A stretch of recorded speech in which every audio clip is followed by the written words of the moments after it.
Hi, it's Scott here. Don't scroll.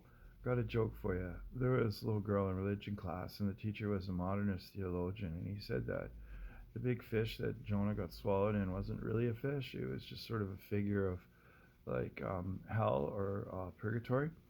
And so she got upset and said, "No way! It was a big fish." And when I get to heaven, I'm going to ask Jonah, and he'll tell me.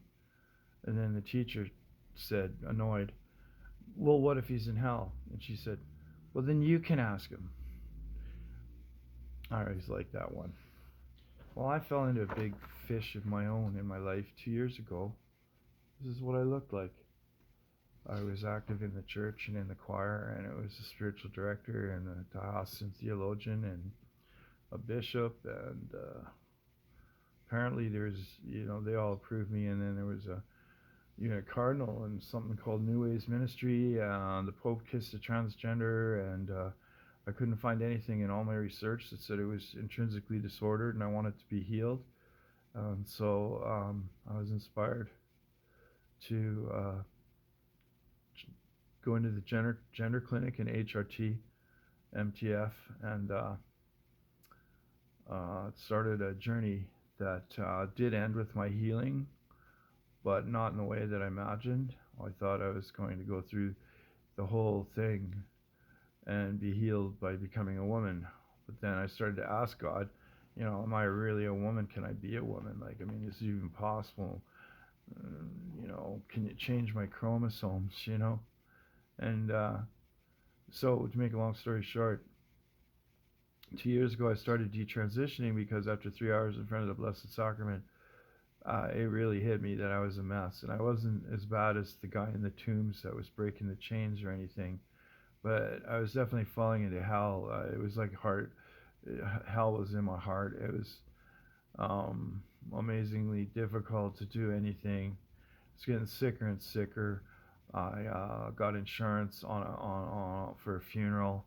I thought I was dying. I wasn't sleeping. The doctors were very inconsiderate and slack in providing medications that there was medications I wasn't supposed to go off of, and they just disappear. Like they wouldn't renew the prescription.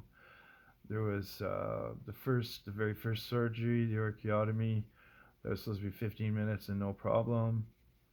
And they never gave me any antibiotics after, and I became extremely septic and almost died. And um, again, to make a long story short, St. Joseph on his feast day was reminding me about my grandkids, and they hadn't seen me like that. Well, they did when they were really, really little.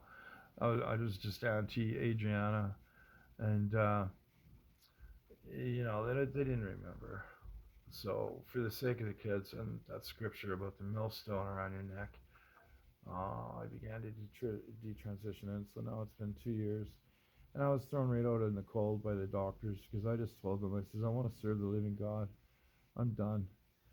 Um, so here I am today, and if you're having this problem, it was revealed to me the demonic nature, the diabolic nature about what's behind transgenderism, and I think even if you're struggling with this problem, even if you aren't religious or don't believe in God or don't believe in demons or anything, like I'd love to try to help because there's peace and joy at the end of the line. That if you can reverse it in time, that rhymes.